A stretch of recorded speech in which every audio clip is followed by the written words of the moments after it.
President Biden declared the repeal of an emergency action at our southwest border. He withdrew that and said there is no emergency that currently exists there, and paused all funding for the border wall system construction. Stopped it. Wherever it was that day, it ended that day.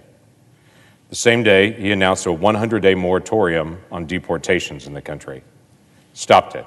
Now, within a few days, the court stepped in, and federal court said that you can't just stop actually executing faithfully the laws of the United States. And so a court halted then his halt of a moratorium on deportations. In this case, his actual request for a moratorium deportation halt was for those that had actually gone all the way through the court system and a federal court had asked them to be removed from the United States. That's what President Biden was trying to stop.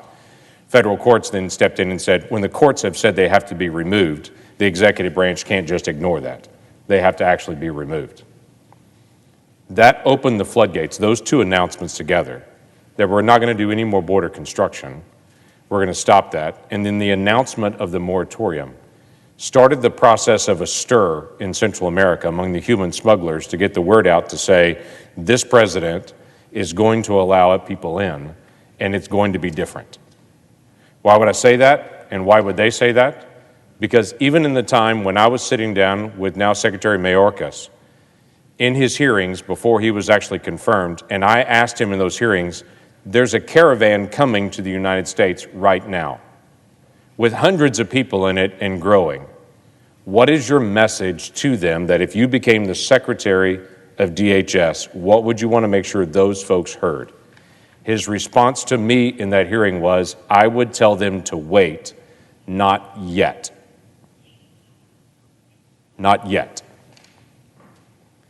The Coyotes didn't hear it that way. They've accelerated pushing people. So what's actually happening on the border? Last weekend, I spent the weekend in Arizona, just south of Tucson in Nogales, small little town of 26,000 people that sits right on the border with Mexico.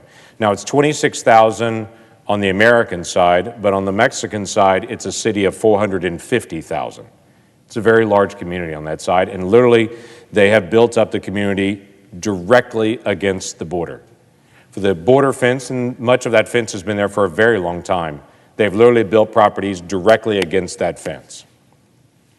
Because Mexicans, they can do that. That is their property to be able to do that. That's not the issue.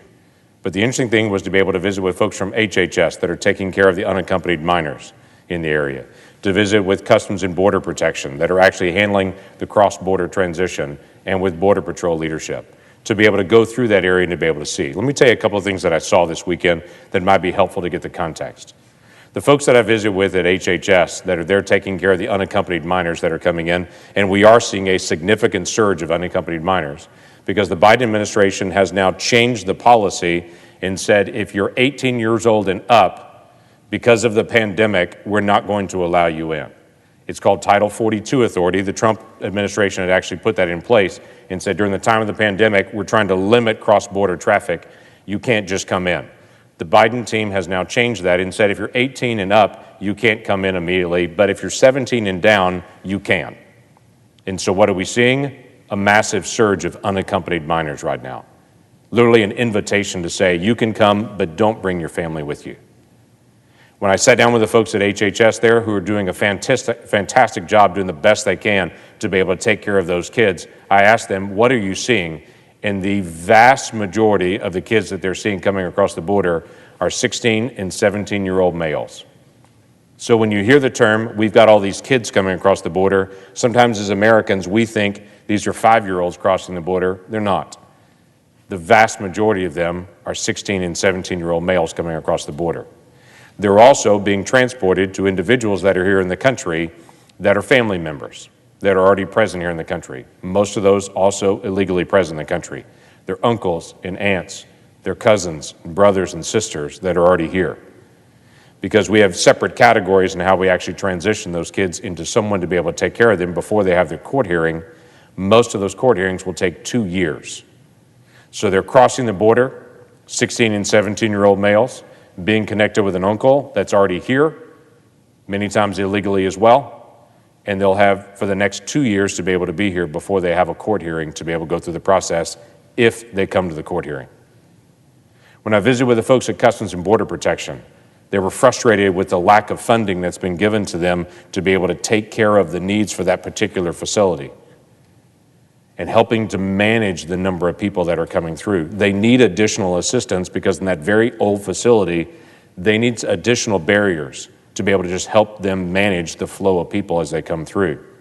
And when I visited with Border Patrol, we drove just a couple of miles out into the desert, just to the west of this town of 450,000 people, to go see the new fence that's being constructed. Now, it may be hard to be able to see in this, but miles and miles of new fencing are going in. But on the day, January the 20th, construction was halted. And in this particular area, miles and miles of fencing, except for these gaps in the fence. See, those gaps were put in there to be actually gates. So if they have to take care of the fence, they can get access to both sides of it. For this, miles and miles and miles of fencing is done except for the gate area.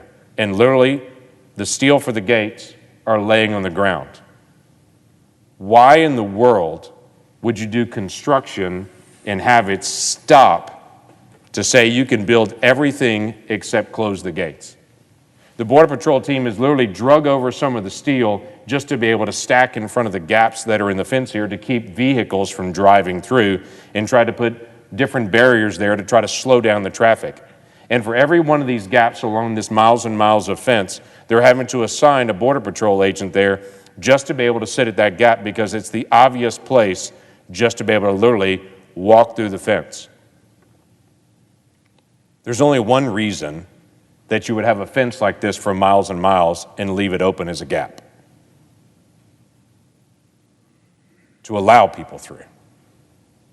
Worse than that, all the way through this construction area is just a dirt path they've used for construction, but in the contract itself, it was set up to be able to allow for the fence construction is first, because remember, this is a wall system.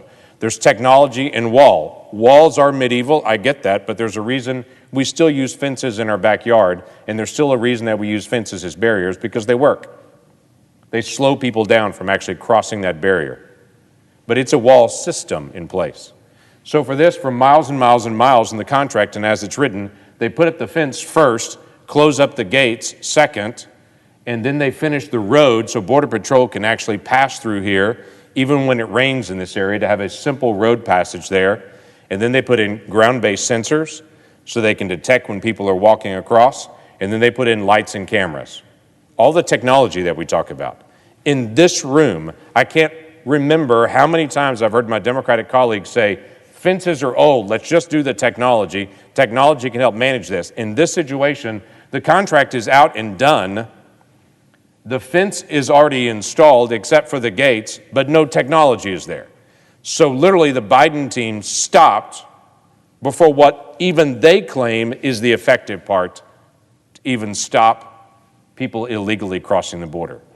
$1.6 billion was paused. That 1.6 goes to simply closing the gates and installing the technology. That's what remains. This is nonsensical. I understand the Biden team and some of my Democratic colleagues want a more open border.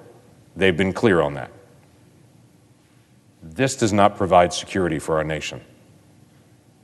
This is the result of saying, I don't want any more wall.